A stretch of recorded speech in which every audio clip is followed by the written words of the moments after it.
Hello friends, सबको जोहार। जैसे कि कुछ दिनों से कई सारे मेरे फ्रेंड्स जो है मुझे कॉल कर रहे थे और काफ़ी चीज़ों की जानकारी उन्हें चाहिए।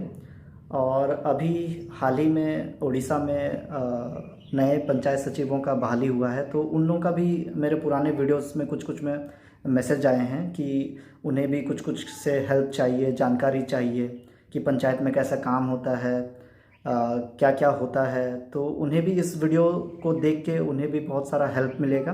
आम ग्रामीण हैं, पंचायत एरिया में आपका घर है और आपके पंचायत में क्या क्या काम होते हैं, कैसा होता है, उसका कुछ जानकारी आपको इस वीडियो से प्राप्त हो जाएगा। तो आप लोगों के लिए भी ये बहुत हेल्पफुल रहेगा। आज जो टॉपिक लेके आए हैं वो डेथ और बर्थ सर्टिफिकेट है। जन्म और मृत्यु का प्रमाण पत्र कैसे बनाया जाता है और मृत्यु प्रमाण पत्र में क्या क्या दस्तावेज लगते हैं, उसकी जानकारी दूंगा। कई सारे लोग ऐसे होते हैं जिनको जानकारी नहीं होता है कि डेथ और बर्थ सर्टिफिकेट कैसे बनता है। वो लेट कर देते हैं बताने में, तो उनको 200-300 रुपया का एफिडेविट करवाना पड़ जाता है और थोड़ा टाइम भी लग जाता है बनाने में। तो आज आपको हम इसका पूरा जानकारी देते हैं डेथ और बर्थ सर्टिफिकेट का, कि इसमें क्या क्या आप लोगों को करना है, सही टाइम पे आप लोगों को इन्फॉर्म करना है, ताकि आप ये जो 200 से 300 रुपया का एक्स्ट्रा जो खर्च हो जाता है इससे आप कैसे बच सकें और इनमें क्या क्या करवाना है कि आपका तुरंत बन जाए। डेथ और बर्थ का जो भी नियम है उसको अच्छे से समझते हैं। ये जो है भारत सरकार का राजपत्र द गैजेट ऑफ इंडिया, जो कि स्पेशली डेथ और बर्थ के लिए लाया गया था। अभी हाल ही में इसको अमेंड किया गया है। डेथ और बर्थ का जो अमेंडमेंट है वो एक्ट 23 आप देख सकते हैं यहाँ पे। इसमें मेन समझना हम लोगों को बस एक ही चीज़ है, उस पेज पे आपको ले जाते हैं, 1 मिनट।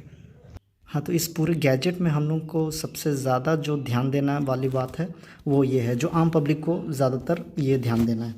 आप देख सकते हैं यहाँ पे लिखा हुआ है, एनी बर्थ और death of which delayed information is given to the registrar after 30 days but within 1 year of its occurrence shall be registered only with the written permission of the district registrar or such other authority on payment of such fee and on production of self-attested document in such form and manner as may be prescribed। और उसके बाद जो तीसरा number में दिया हुआ, any birth और death of which delayed information is given to the register after 1 year of its occurrence shall be registered only on an order made by district magistrate or sub-divisional magistrate or by an executive magistrate authorized by the district magistrate having jurisdiction over the area where the birth or death has taken place, after verifying the correctness of birth or death and on payment of such fee as may be prescribed। तो इसका मोटा मोटी अगर हम लोग समझें तो बोलना क्या चाह रहा है कि अगर 30 दिन के बाद और 1 साल से पहले अगर कोई आता है डेथ या बर्थ लेके, तो उसको डिस्ट्रिक्ट रजिस्ट्रार द्वारा उसको बनाया जाएगा। तो यहाँ हमारा जो एक महीना से बाद जो आता है वो 1 साल से पहले, तो उसको वीडियो के द्वारा उसको स्वीकृत किया जाता है। और जो दूसरा नंबर का जो पॉइंट है उसमें बोला जा रहा है कि 1 साल से ऊपर होगा तो उसको डिस्ट्रिक्ट मजिस्ट्रेट या सब डिविजनल मजिस्ट्रेट और बाय एनी एग्जीक्यूटिव मजिस्ट्रेट, जैसे कि हमारे यहाँ एसडीओ के द्वारा किया जाता है। तो इसको अगर हम समराइज़ करें, इसको अगर ठीक से समझें, तो अभी जो नियम चल रहा है वो हम लोग का 21 दिन का है। 21 दिन के अंदर अगर कोई डेथ या बर्थ लेके आता है तो उसको बिना कुछ एफिडेविट किए या बिना किसी से परमिशन लिए, बस पंचायत सेक्रेटरी का परमिशन और प्रमाणित किए वो इशू हो जाएगा 21 दिन के अंदर वाला। और 30 दिन के बाद जो लेके आता है, 30 दिन से 1 साल तक वो वीडियो के द्वारा उसको स्वीकृत किया जाएगा। और 1 साल के बाद जो अगर लाता है कोई भी डेथ हो या बर्थ हो तो उसको एसडीओ भेजा जाता है। तो उसमें थोड़ा टाइम लगता है, टाइम टेकिंग प्रोसेस है वो, ठीक है। तो इसीलिए बोला जाता है कि आप 21 दिन के अंदर अगर कोई डेथ करता है या बर्थ करता है तो आप तुरंत उसका इन्फॉर्मेशन जो है अपने संबंधित पंचायत सचिव को या दे दीजिए या मुखिया को दे दीजिए, ताकि वो जो जन्म या बर्थ वाला जो पंजी है उसमें वो दर्ज कर सके, ठीक है। तो ये 1 महीना के अंदर अगर आप इन्फॉर्म कर देते हैं अपने जो भी पंचायत के सेक्रेटरी हैं, पंचायत सचिव हैं, उनको अगर ये आप इन्फॉर्म कर देते हैं तो वो अपने जो पंजी है जन्म मृत्यु वाला उसमें वो अंकित कर देंगे। और अंकित करने के बाद आप निश्चिंत रह जाइए, उसके बाद आप कभी भी जाके बना सकते हैं। एक बार अंकित हो जाए कि 1 महीने के अंदर हुआ है ये, तो आपको वो जो 200 रुपया का एक्स्ट्रा खर्च जो होता था एफिडेविट करवाने में, आपको कोर्ट का चक्कर लगाना पड़ता है, फिर थोड़ा टाइम भी लग जाता है, तो वो सब चीज़ों से आप बच जाइएगा। 1 महीने के अंदर अभी जैसे हम लोग के पंचायत में हर जगह थोड़ा थोड़ा वेरी करता है, कहीं पे 21 दिन बोलते हैं, तो कहीं पे 1 महीना का लिया जाता है। तो ऐसे गैजेट में 1 महीना लिखा हुआ है, लेकिन ज़्यादातर जो हमारे झारखंड में जो चलता है 21 दिन का जो नियम है वो चलता है। तो 21 दिन के अंदर में आप अगर इन्फॉर्म कर देते हैं तो आपको ये जो एफिडेविट का खर्चा ये सब से आप बच जाइएगा और तुरंत इशू हो जाएगा आपका जो भी जन्म या मृत्यु प्रमाण पत्र है। तो ये चीज़ काफ़ी लोगों को नहीं पता होता है। वो बाद में आते हैं, जैसे कि उनका जन्म बहुत साल पहले हो गया, वो फिर आएंगे अभी बर्थ सर्टिफिकेट बनाने, तो उनको एक्स्ट्रा खर्चा लग जाएगा, एफिडेविट करवाना, बहुत सारा कोर्ट का चक्कर लगाना, तो वो थोड़ा झंझट हो जाएगा। वैसे ही सेम केस डेथ में भी आ जाता है। तो अभी जैसे आप लोग गैजेट में देखें कि 1 महीना के अंदर या 21 दिन बोलें, 21 दिन लेके चलते हैं, 21 दिन के अंदर आपका अगर डेथ या बर्थ सर्टिफिकेट है तो वो बिना एफिडेविट का बन जाता है, ठीक है। और अगर इससे 1 महीना से ऊपर हो जाए 1 साल तक, तो आपका फिर वीडियो उसको इशू करते हैं, ठीक है। 1 साल से ऊपर हो जाए तो उसमें फिर आपको एसडीओ ऑफिस, मजिस्ट्रेट उसको भेजना पड़ता है, तो उसमें और टाइम लगता है। तो इन चीज़ों सबसे बचने के लिए 1 महीने के अंदर 21 दिन के अंदर अगर आपको बर्थ होता है या डेथ होता है और इसको बनाना है, तो आप फिर अपने नज़दीकी पंचायत सचिव को इन्फॉर्म कर दीजिए ताकि वो अपने रजिस्टर में, पंजी में मेंटेन कर लें, ठीक है। तो ये एक जानकारी हुआ। अभी हम 2 डेमो लेके आए हैं, जैसे कि ये एक डेथ सर्टिफिकेट है और ये एक बर्थ सर्टिफिकेट है। तो इसमें क्या क्या लगता है, आपको क्या क्या करवाना है, कैसे फॉर्म भरना है, वो सारा चलिए हम आपको बताते हैं कि क्या क्या करना है। सबसे पहले इसको हम स्क्रीन पे शो कर देंगे ताकि आपको इजी हो देखने के लिए। सबसे पहले चलिए देखते हैं बर्थ सर्टिफिकेट। बर्थ में देखिए आपको एक एप्लीकेशन मिलेगा बर्थ वाला, वो हिंदी में भी हो सकता है और अंग्रेजी में भी हो सकता है, ठीक है। तो इसमें आप अपना डिटेल्स भर दीजिएगा, जो बच्चा का नाम है, डेट बर्थ जो है उसका डेट लिख दीजिएगा, उसके माता पिता का नाम लिख दीजिएगा, एड्रेस लिख दीजिएगा, और जो आवेदक है उनका हस्ताक्षर करवा लीजिएगा इसमें, ठीक है। फिर दूसरा आपका एक घोषणा पत्र आता है जिसको सेल्फ डिक्लेरेशन बोलते हैं। इसमें भी आपको डिटेल्स भरना है और जो भी आवेदक होंगे, जैसे कि मान लीजिए उसके पेरेंट्स आवेदक बन रहे हैं, तो वो अपना यहाँ पे हस्ताक्षर करेंगे और यहाँ पे उनका डिटेल्स डाल देंगे। फिर दूसरा एक आता है जांच प्रतिवेदन। ये बहुत ज़्यादा इम्पॉर्टेंट है। इसमें आपको प्रमाणित करना पड़ता है। कौन प्रमाणित करेगा? तो ये आंगनबाड़ी सेविका प्रमाणित करेगी कि ये शिशु का जन्म इस तारीख को इस स्थान पे इस नाम से इस गांव में हुआ है और यह मेरा पंजी, सेविका लोगों का अपना एक पंजी होता है जिसमें हर शिशु का नाम रजिस्टर्ड होता है, उस पंजी में इस क्रमांक संख्या में अंकित है। ऐसे करके सेविका अपना प्रमाणित करेगी और अपना स्टैंप और हस्ताक्षर करेगी। और यहाँ पे फिर वार्ड मेंबर का साइन करवा लीजिएगा, मुखिया का साइन करवा लीजिएगा, ठीक है, और प्रधान का साइन करवा लीजिएगा। इतना का साइन करवाने के बाद 2 गवाह का यहाँ पे हस्ताक्षर करवा लीजिएगा। ऐसे टोटल 5 गवाह का देना है। टोटल 5 गवाह का आपको गवाह का सिग्नेचर लेना है और उसका आधार कार्ड भी लेना है, ठीक है। एक आता है आपका ये प्रपत्र संख्या 1। इसमें आपको अच्छा से भरना है क्योंकि इसी को देख के हम लोग जो है बर्थ और डेथ सर्टिफिकेट बनाते हैं। यहाँ पे जो भी डिटेल्स आप है जो सही भरिएगा।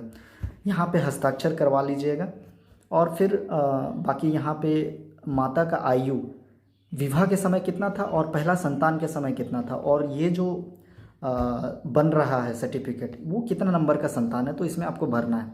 फिर परंपरागत तरीके से हुआ है, मतलब घर में हुआ है स्वाभाविक प्रक्रिया से, और बच्चा के जन्म के टाइम उसका वजन कितना था और कितना महीना का था, तो ये सारा डिटेल्स आपको भरना है।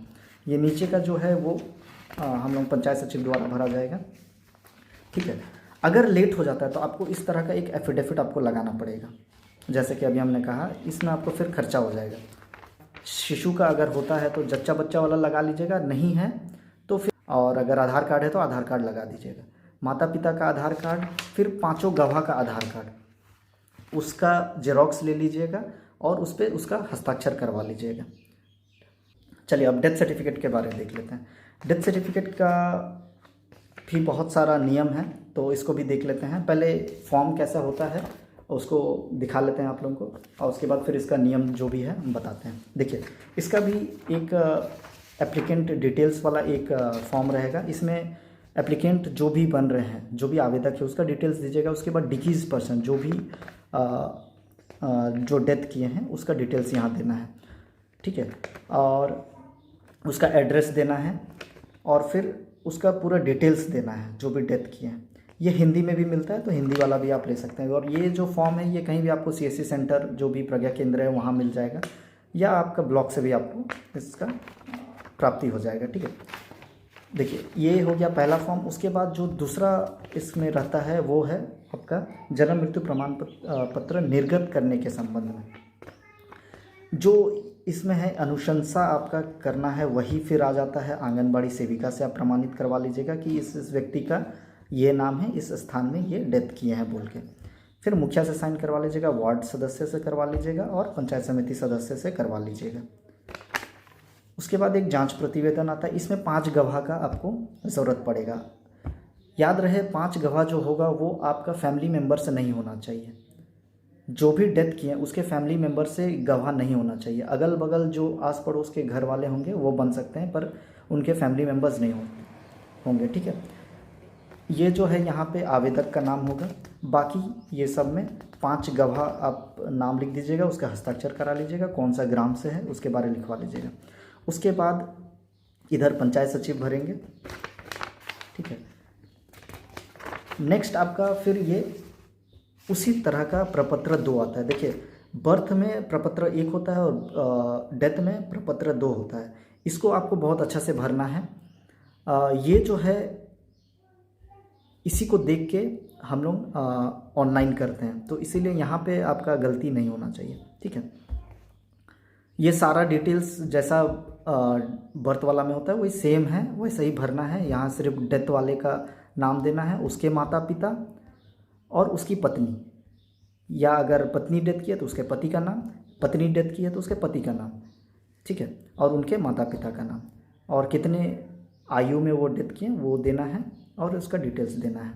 फिर इस सेकंड कॉलम में आ जाए तो इधर उनका जो भी एड्रेस है वो देना है, धर्म देना है, फिर क्या व्यवसाय था, और मृत्यु से पूर्व प्राप्त चिकित्सा अगर कोई है, मतलब अगर जैसे कि चिकित्सा के देखरेख में थे, डॉक्टर के देखरेख में थे, तो यहाँ पे उस हिसाब से आपको टिक करना है। फिर इधर मृत्यु का कारण देना है, बीमारी का नाम देना है, कैसे हुआ, और अगर धूम्रपान सब करते हैं तो वो सब डिटेल्स इधर दिया हुआ, और यहाँ हस्ताक्षर करवा लीजिएगा। नीचे पंचायत सचिव द्वारा भरा जाएगा। फिर इसमें एक और फॉर्म आता है। अगर आप लेट हो जाते हैं तो आपको एक विलम्ब वाला आपको अटैच करना है। विलम्ब वाला में 2 गवाह का आपको हस्ताक्षर करवाना है, और बाकी एड्रेस डिटेल्स देना है उनका, ठीक है। तो ये डेथ और बर्थ का अभी आपने फॉर्म देखा कैसे भरना है, क्या करना है। अब आपको हम थोड़ा सा डिटेल से हम बता देते हैं इसमें क्या क्या ज़रूरत होता है। देखिए, डेथ वाला बहुत से प्रकार के होते हैं। एक तो आपके पंचायत में डेथ किया, एक कोई दूसरे पंचायत का व्यक्ति आपके पंचायत में आके डेथ किया, एक आपके पंचायत का व्यक्ति दूसरे पंचायत में जाके डेथ किया। बर्थ सेम उसी तरह से, बच्चा का जन्म इस पंचायत में हुआ, आपके इस पंचायत का फैमिली का बच्चा कहीं और जन्म हुआ, तो इन सब केसेस में अलग अलग नियम हैं, तो इसको अच्छे से समझते हैं। जैसे कि आपके पंचायत में अगर कोई डेथ करता है या कोई बर्थ करता है तो आप उस पंचायत के सचिव से ही बनवा सकते हैं। उस पंचायत का सचिव आपको मना नहीं करेंगे, ठीक है। अगर आपका डेथ फैमिली का कोई मेंबर कोई दूसरे जगह में डेथ करता है, इस पंचायत, आप जो पंचायत में रहते हैं उस पंचायत को छोड़ के कोई दूसरे पंचायत में रहते हैं और वहाँ डेथ हो जाता है, तो उस पंचायत के पंचायत सचिव उस डेथ सर्टिफिकेट को बनाएंगे। उसी तरह से सेम अप्लाई होता है बर्थ सर्टिफिकेट में भी। अगर कोई बच्चा का जन्म मान लीजिए ये झारखंड है और उसका जन्म मान लीजिए छत्तीसगढ़ में हुआ या मान लीजिए उड़ीसा में हुआ, तो वो जहाँ पे वो बर्थ लिया है वहीं से उसका सर्टिफिकेट बनेगा, ठीक है। और जहाँ पे वो डेथ किया तो वहीं से उसका बनेगा, ठीक है। अभी हम लोग के इस वक्त जो बर्थ है वो ज़्यादातर हॉस्पिटल में होता है, तो अगर हॉस्पिटल में हुआ तो वो हॉस्पिटल से ही उसका बर्थ सर्टिफिकेट बनेगा, वो फिर पंचायत से नहीं बनेगा, ठीक है। इस चीज़ को ज़्यादा ध्यान रखिएगा। और कोई दूसरे पंचायत का आपके पंचायत में आके डेथ कर जाता है तो उसका सर्टिफिकेट भी उसी पंचायत के सचिव बनाएंगे, उसी पंचायत के जो सेक्रेटरी होंगे वही बनाएंगे, ठीक है। बशर्ते अगर एक्सीडेंट होता है तो एक्सीडेंट के केस में आपको ये दो चीज़ एकदम श्योरली ले लीजिएगा, एक एफआईआर कॉपी और एक पोस्टमार्टम रिपोर्ट, ठीक है। ये दो चीज़ एकदम मस्ट है लेना, कोई एक्सीडेंट अगर होता है तो उनका, ठीक है।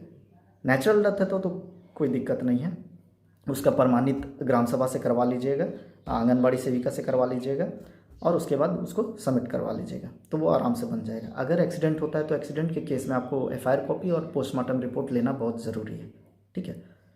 तो इसी तरह से आपका बर्थ का भी हो जाएगा। बर्थ का अगर कोई दूसरे फैमिली का बच्चा आके इस पंचायत में जन्म लिया है तो आंगनबाड़ी सेविका उसको प्रमाणित करेगी, फिर उसी संबंधित पंचायत के जो पंचायत सेक्रेटरी होंगे वो फिर इशू करेंगे उस सर्टिफिकेट। इस चीज़ को ज़्यादा ध्यान दीजिएगा कि जो पंचायत के हैं उसी पंचायत के पंचायत सेक्रेटरी बनाएंगे, ठीक है। आप मान लीजिए इस पंचायत के हैं और आपका डेथ जाके दूसरा पंचायत में हुआ तो इस पंचायत से आपका नहीं बनेगा, उसी पंचायत में जाके आपको अप्लाई करना है। तो क्या क्या लगेगा डेथ और बर्थ में ये हमने बता दिया, क्या क्या नियम है इसका वो हमने बता दिया। तो अगर फिर भी कुछ क्वेश्चंस अगर आपको पूछना है तो आप कमेंट बॉक्स में बेझिझक पूछ सकते हैं। इसी तरह दूसरा वीडियो कुछ और इन्फॉर्मेशन के लिए कुछ और इन्फॉर्मेशन लेके आएंगे पंचायत से रिलेटेड, जो कि आम पब्लिक को भी हेल्प मिलेगा और हमारे जो नए जो पंचायत सेक्रेटरीज जो रिक्रूट हुए हैं अभी झारखंड में भी और उड़ीसा में भी, तो उनको भी ये हेल्प हो जाएगा। Thank you.